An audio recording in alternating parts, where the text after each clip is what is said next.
په غزني کې امنیتي منصوبینو د غزني ولایت اړوند روضي کوتل سیمه کې د کابل کندهار پر لویې لاره 4 کسان نیولي چې غوښتل یې 211 کیلوګرامه تریاک له بلخ ولایت څخه هلمند ته قاچاق کړي.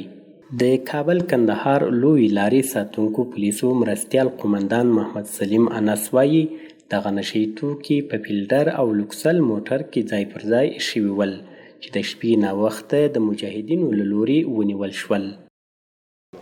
دا مواد مخدر په اصطلاح تریاک له مزار ولایت ته هلمند ولایت ته انتقالېدل چې 2 موټره او 4 نفر ورسره وو او 1 میل اسلحه هم ورسره وه.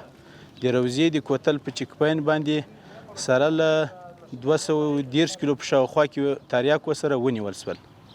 د دغې لویې لارې ساتونکي پولیس وایي د نشهیي توکو د قاچاق مخنیوي په وړاندې مبارزه جدي ده او له خلکو غواړي چې د نشهیي توکو له کرکیلې استعمال او قاچاق څخه لاس واخلي.